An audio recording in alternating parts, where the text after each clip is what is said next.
අයුබෝවන් සුබ දවසක් වේවා මගේ පුංචි දොළ පුතාලා සියලුම දෙනාට. ඉතින් පුංචි දුවේ පුතේ අපි කලින් අවස පාඩමට ඉගෙන ගත්තා මම අපි වගේම ඒකවචන බහුවචන නාමපද යෙදෙන වර්තමාන කාල වැකි ලියන්නේ කොහොමද කියලා.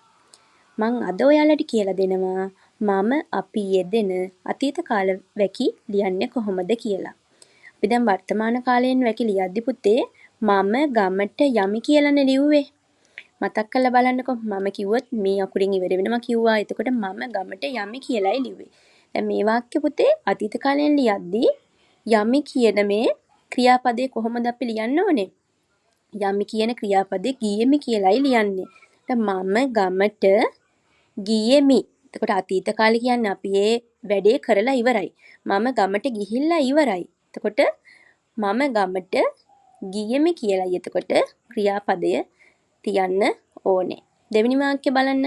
මම බත් කෑවෙමි. අපි වර්තමාන කාලේ නම් මම බත් කමි කියනවා. එතකොට අපි බත් කාලා ඉවර වුණාම කියන්නේ දැන් කාලා ඉවරයිනේ. එතකොට මම බත් කෑවෙමි. තුන්වෙනි වාක්‍ය බලන්න. මම ගීතයක් ගැයුවෙමි. මම මිදුල අතු ගෑවෙමි. මම මල් කැඩුවෙමි. මම පන්සල් ගියෙමි. හරි. අපි දැන් බලමු පුතේ අපි යෙදෙන අතීත කාල වාක්‍ය කොහොමද අපි ලියන්නේ කියලා. අපි ගමට ගියෙමු. දැන් වර්තමාන කාලයෙන් අපි ගමට යමු කියලානේ කියන්නේ අපි. එතකොට අතීත කාලයෙන් ලියද්දි පුතේ මේ යමු කියන ක්‍රියාපදයේ ගියෙමු කියලායි අපි ලියන්න ඕනේ. අපි ගමට ගියෙමු. දෙවෙනි වාක්‍ය බලන්න.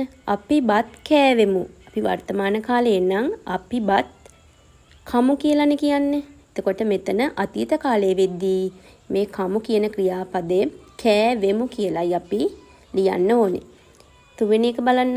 අපි ගීතයක් ගැයුවෙමු. 4 අපි මිදුල අතු ගෑවෙමු.